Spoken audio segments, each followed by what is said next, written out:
we move on to the Final Four and one, real quick on the Big Ten. Did you realize that the three leading scorers in the country all play in the Big Ten? It's Keegan Murray, who is averaging 24.7 points per game at Iowa. Johnny Davis is second, 22.6 points per game at Wisconsin. And then Kofi Cockburn, 22.5 points per game at Illinois. Cockburn went big last night, by the way, 23 points, 18 rebounds in a win over Maryland. Keegan Murray had 27 and 5 in that loss at Wisconsin.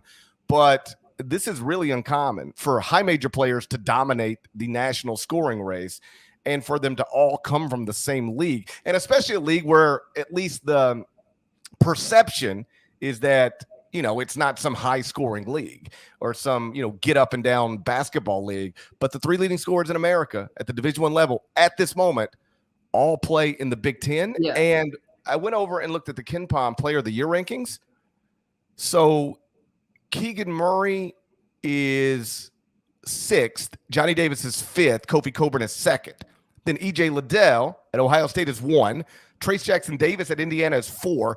And Zach Edey at Purdue is 7. 6 of the top 7 KenPom Player of the Year candidates right now call the Big Ten home. So I think the Big 12, from a numbers perspective, is considered the best conference in college basketball.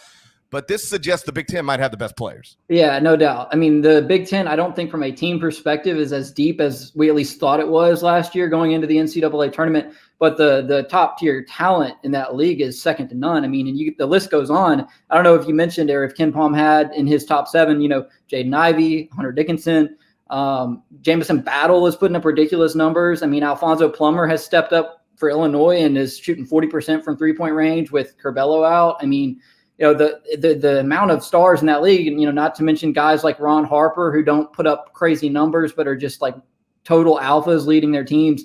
There's just, on any given night, I mean, there's only a couple of teams in the league that I would say don't have like a clear-cut star. Michigan State comes to mind as one that fits in that category, but nearly everybody else in the Big Ten has like an elite, like top 25 caliber player in the sport on their roster. So it's fun to watch because on a given night you got Johnny Davis against Jaden Ivey, and all of a sudden we're talking about both those guys as potential lottery picks and stuff. So it's been good to watch. It's been fun. Last night you mentioned Kofi. So when I did my off-season transfer rankings, and I'm going to do a refresh of that next week, I had Qudus Wahab in the top 10. And the reason for that was because he was going to fill a position of need at Maryland. Maryland didn't have a true center last season. They ended up playing, Dante Scott down low and stuff like that. And so I thought Wahab should be, a top 10 transfer in the sport due to the fact that he was, proven his productivity at Georgetown, was coming in to play a position of need. But that poor guy, he got worked by Kofi last night. I mean, he fouled out in 10 minutes. He played 10 minutes and he fouled out without scoring a point. So, I mean, I'm not picking on Wahab.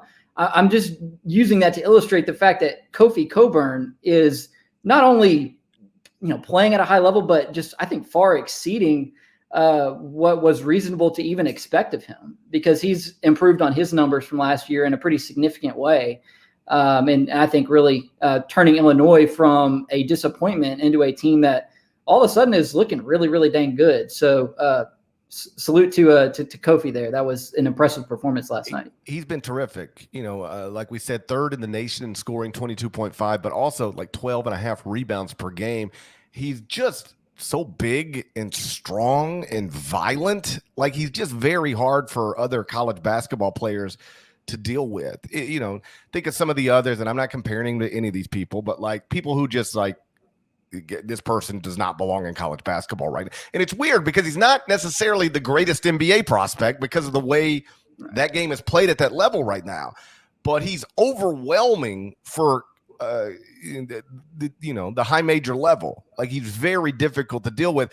In fact, when we did the Candid Coaches series, Norlander and I, in the preseason, when we were asking coaches who's the best player in college basketball, who will be the best player in college basketball, once again, nobody said Johnny Davis, but a lot of people did say Kofi Cockburn. And we had at least one Big Ten coach say, I'm just telling you, he's the toughest one for us. We don't know. We have a hard time dealing with that guy because he is so big and so strong and so aggressive that you really can't guard him one-on-one. Yeah, yeah. And if Plummer and his perimeter guys are shooting 40% right. from three, you can't double down on him. He's just going to kick out and splash, So here's the thing with Illinois. They're going to be back in the AP poll next week. They were the first team out in terms of like receiving votes this past week. They'll be in on Monday because they don't play on Saturday. So it's not like they run the risk of losing a game. And the fact is, of their 3 losses, one of them came when Kofi was serving that stupid suspension that the NCAA handed down this offseason. The second one was in his first game back, which like you kind of forgive that to a certain extent. And then really the only one that you look at and say, okay, that was like full strength Illinois or close to it because they still didn't have Andre Curbelo. But it was a 4-point home loss to Arizona, and Arizona is playing as well as anybody in the country. So Illinois is back. I mean, I think that's my takeaway from last night's action is that they're back. Yeah, they're sitting here at 11-3. You just explained the context of the record. They are literally my first team out of the top 25-1 right now. I just need somebody to lose that is in that range that can be bounced out. The most likely candidate this weekend, and we'll get to this in a moment, is probably Colorado State because they're like, in that, they're undefeated, but the record, the resume is, they can only play who they play, and they beat them all, but there's not a lot there. And going to San Diego State is obviously difficult. They're an underdog there. So that might be the development that happens over the weekend. Colorado State plays well, but takes a understandable loss at San Diego State. You can then, reasonably remove them, and then Illinois slides right in. But I do think you're right. Illinois will be ranked in the top 25 of the AP poll on Monday, regardless of what happens this weekend, one way or another. So the Big Ten, just terrific. We talked about it in the preseason as a league that was going to have, multiple national championship contenders. And I think that's still true.